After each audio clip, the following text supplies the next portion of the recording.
Avraham Mikhail Ivanov, Anael Esri Aurobindo. Questão: os eventos atuais são o início de uma escalada ou uma desescalada que nos leva para a luz e para a resolução? Cara amiga, em muito numerosas reprises, eu vou responder. Faz já algum tempo que eu digo que tudo estava consumado.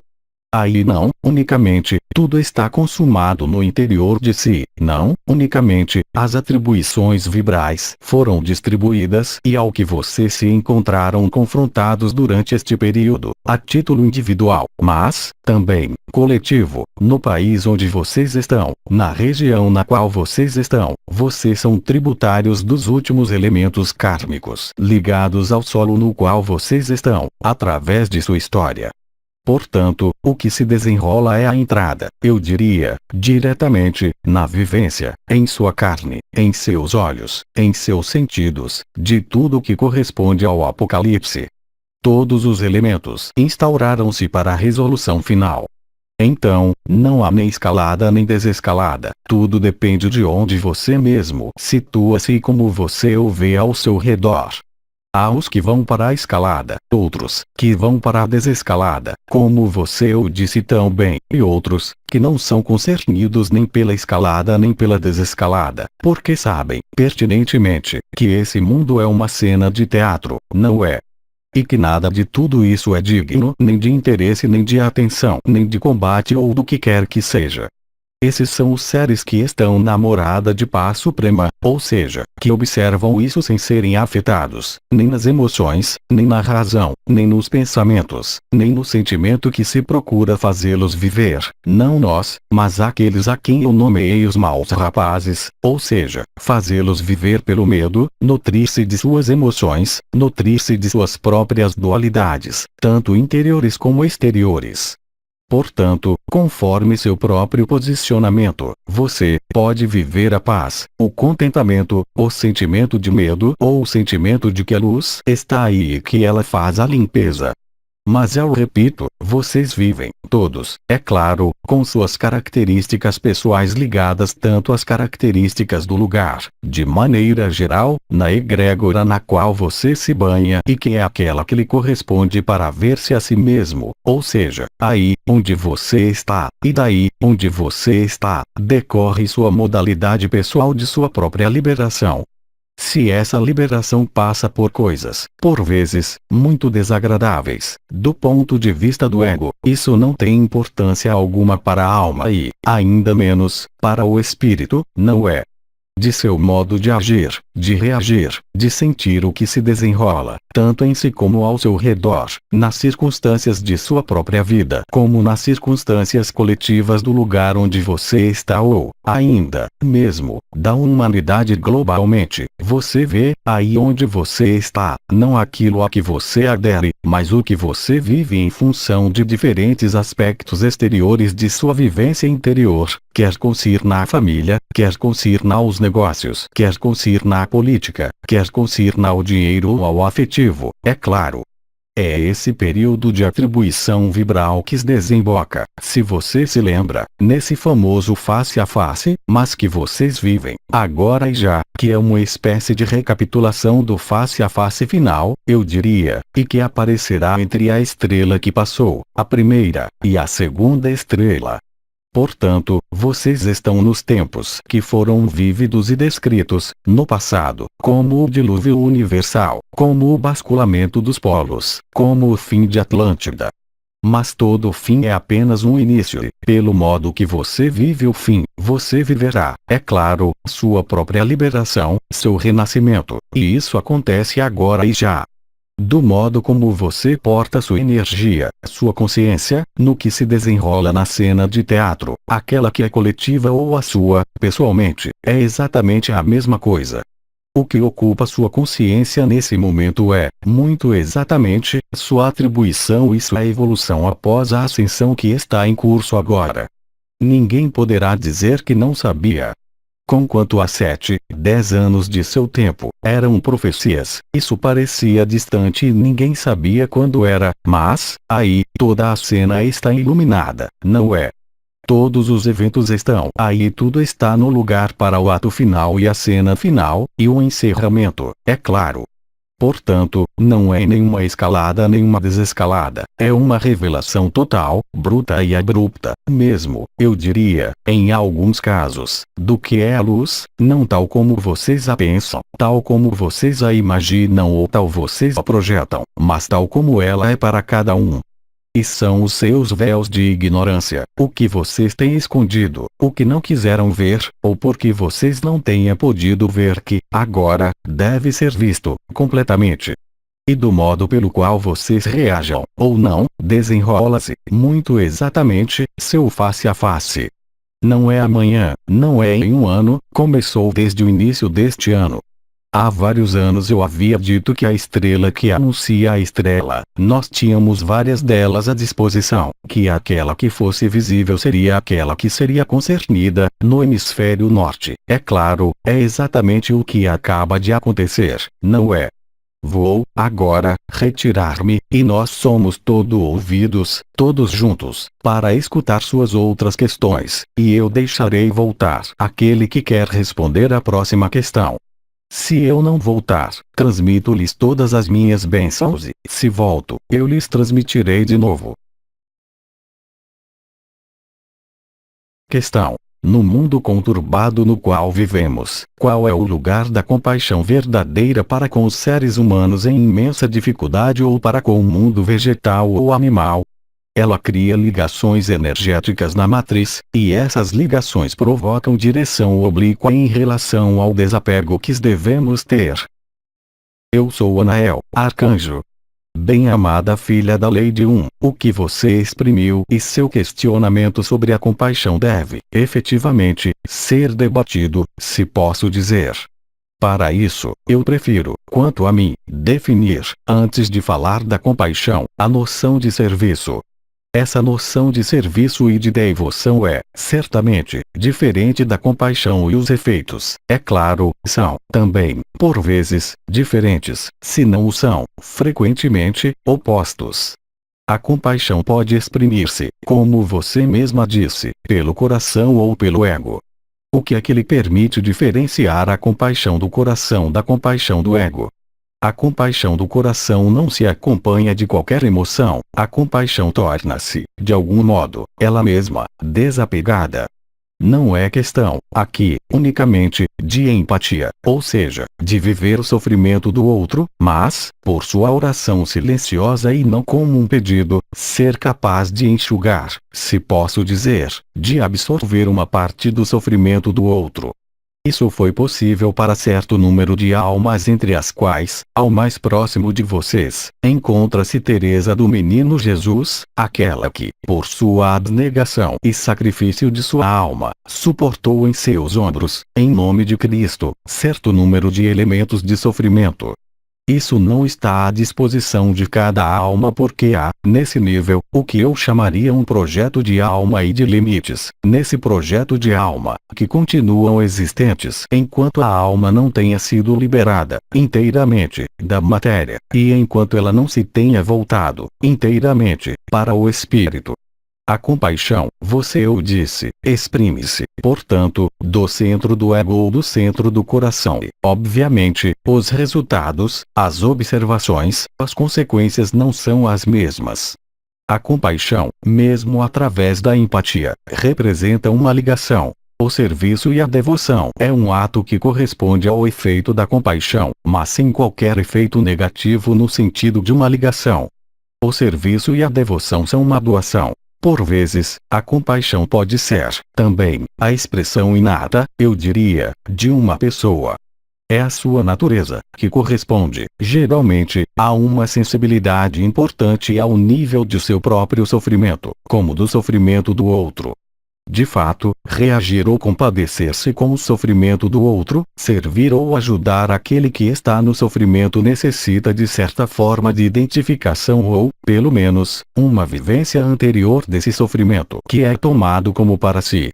Mas, além da explicação, convém, também, procurar o porquê dessa manifestação e observar se você mesma, ou se cada um de vocês que exprime ou manifesta uma compaixão está, efetivamente, na compaixão do coração ao invés da compaixão do ego. A compaixão do ego acompanha-se, sistematicamente, de emoções e de despertar de feridas interiores e anteriores. A compaixão do centro do coração não se acompanha de qualquer despertar e é de uma neutralidade emocional, eu diria, mesmo, de uma neutralidade mental.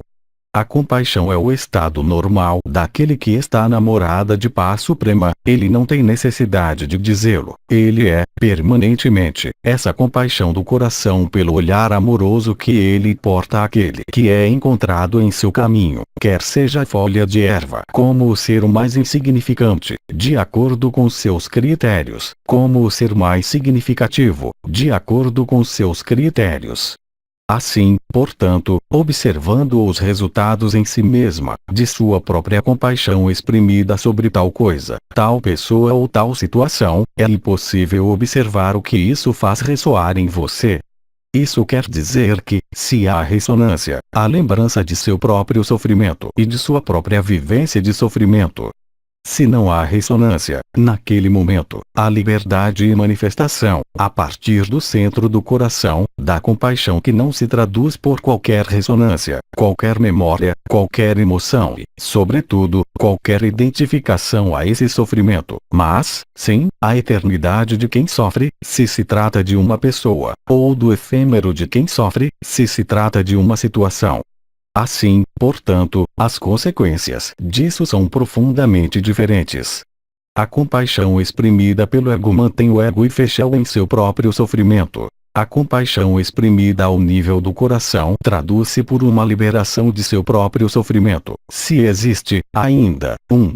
Assim, portanto, no primeiro caso, a emoção, a racionalização, a movimentação do mental, a pensamento iterativo concernente a um mesmo problema.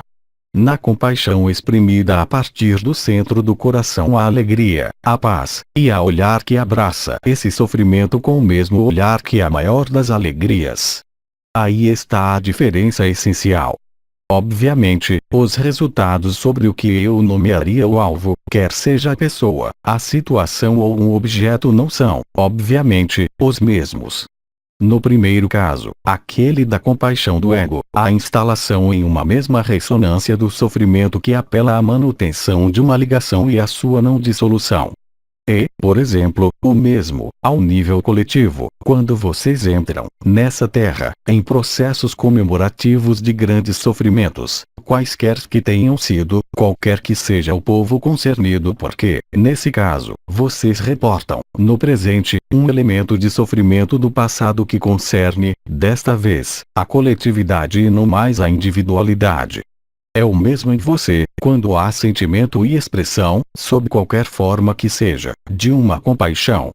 Observe os efeitos, em você, porque os efeitos no exterior não serão os mesmos. Em um caso, aquele do coração, compaixão do coração, a liberdade e libertação, mesmo, da situação que gerou essa compaixão. A compaixão torna-se espontânea, e ela não tem necessidade de nomear-se nem de rotular-se, nem de desenvolver-se, porque ela faz parte da natureza essencial do ser que vive no centro do coração. A compaixão do ego chama a sua declaração, a sua manifestação e, sobretudo, ela cria uma ligação com o objeto, o sujeito ou a situação que está em relação com essa compaixão. Isso se traduzirá, então, por pensamentos iterativos, a necessidade de rememorar-se da cena ou do evento, ou da pessoa, com uma necessidade de ligação, uma necessidade de sentido que será tudo, exceto espontâneo. Você compreendeu, a compaixão do coração emana, espontaneamente, sem qualquer desejo, sem qualquer memória e sem qualquer vontade. A compaixão do ego obedece a um quadro moral ou a um quadro de referência que lhe é próprio e que é próprio a cada um, concernente à sua concepção da justiça e da injustiça. Obviamente, em um caso, na compaixão do coração, o coração libera, ele queima as ligações e torna livre. A compaixão do ego fecha nos esquemas, e que nada tem a ver, naquele momento, com o serviço ou a ajuda aportada, ou a doação de si. porque, aqui, trata-se apenas de uma doação de fachada ou de uma atenção portada para nutrir outra coisa que não a liberação do sofrimento, da situação, do objeto ou do sujeito em causa, como de você mesma. Assim, portanto, pelo que é observado em você, como em seu exterior, é muito fácil, eu diria, especificar a causa, a origem e o objetivo dessa compaixão, ao mesmo tempo reexprimindo que a compaixão natural é o estado natural daquele que está instalado no coração. Quaisquer que sejam as circunstâncias desse mundo, ele não pode ser, em caso algum, afetado pelo que é de natureza efêmera. Ora, o sofrimento pertence, de maneira irremediável, a esse mundo, e nada tem a ver com os mundos da liberdade. O sofrimento, eu a lembro, resulta, sempre, do medo, que resulta das camadas isolantes que a impedem, ou que impede um ser humano, qualquer que seja, de ver, por vezes, a verdade nua. Permitam-me viver um momento de comunhão com vocês e de retirar-me em seguida.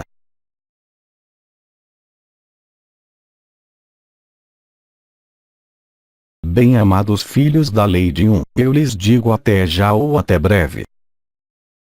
Questão. A que corresponde o fato de ver um triângulo branco ao nível da fronte de um irmão ou de uma irmã? Eu sou Sri Aurobindo. Irmãos e irmãs da humanidade, que a paz, a graça acompanhem-nos em nossas respectivas presenças. Bem-amada e querida irmã, sua questão corresponde, ponto a ponto, ao que eu havia escrito sob o ditado de Cristo, há mais de 2000 anos. Efetivamente, foi dito que ninguém poderia comprar nem vender, se não está marcado com o sinal da besta, na mão ou na fronte. Mas foi dito, também, que os chamados e os escolhidos seriam marcados na fronte chamados um a um. Há 30 anos chega, sobre a Terra, certo número de vibrações, de energia e de luz codificadas para a liberdade e o levantamento do conjunto de véus.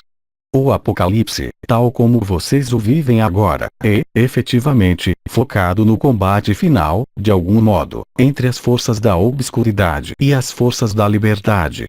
Hoje, vocês têm a ilustração disso em suas vidas, quaisquer que sejam, qualquer que seja sua importância ou sua insignificância segundo o seu olhar, qualquer que seja sua importância no plano da alma, qualquer que seja sua importância no grau de descoberta de seu espírito.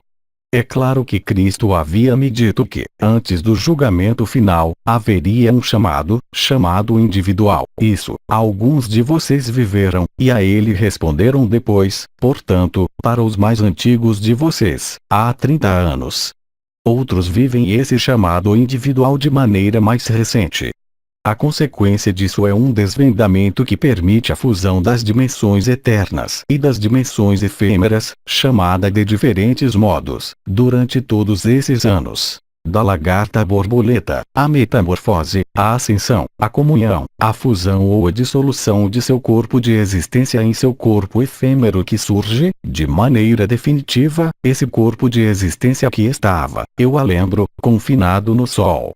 Hoje, vocês são numerosos nesse caminho do despertar ou nessa liberação, mesmo, da noção de despertar e desse mundo. Assim, portanto, nessa fase final, e antes de serem apresentados a Cristo para seu face a face final, antes, mesmo, do apelo de Maria, o conjunto de chamados e de escolhidos tem sido marcado na fronte, não por um sinal visível, mas, sim, por um sinal de luz, que corresponde ao triângulo de luz branca que pode ser visto, efetivamente, como sentido, também, por aquele que o porta, como um triângulo que se apresenta, por momentos, com a ponta para cima e, por momentos, com a ponta para baixo, conforme a ativação das linhagens, mas cuja cor é uniformemente branca, com, por vezes, irisações que puxam ao amarelo e ao violeta. Isso corresponde ao seu feito de ser liberado, de maneira definitiva e incondicional, do confinamento. Vocês reencontraram, aqueles que portam esse sinal, uma parcela ou a totalidade de seu espírito, que lhe dá certeza de viver o processo da ascensão sem dificuldade alguma.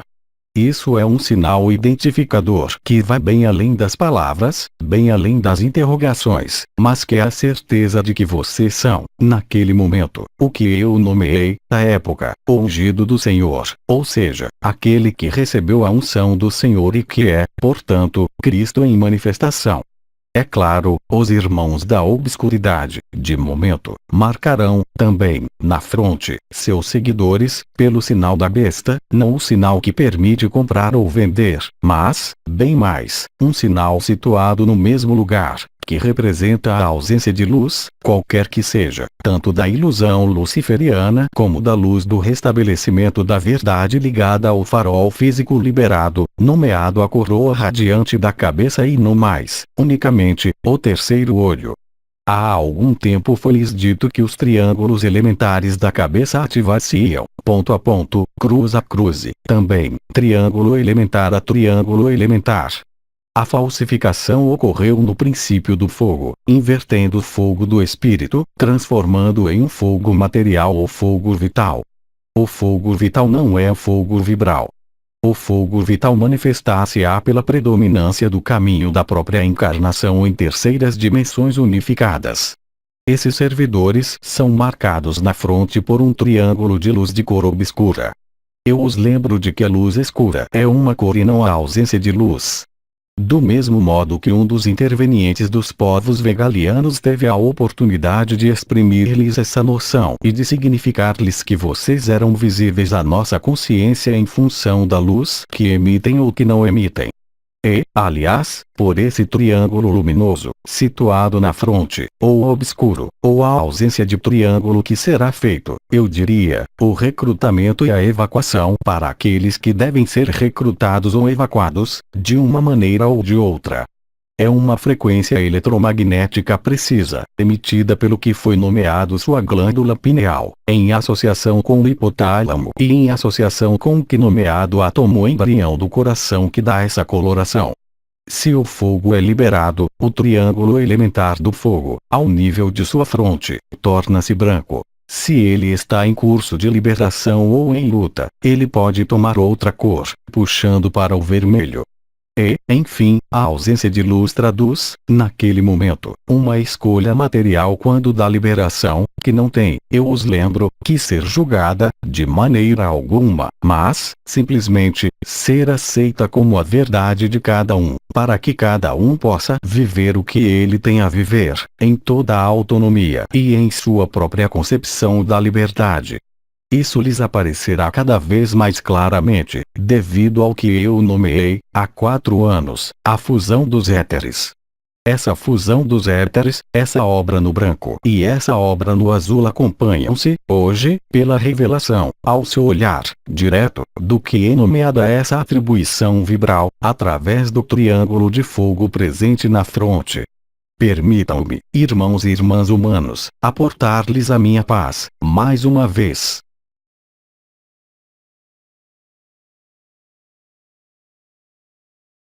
Eu me retiro.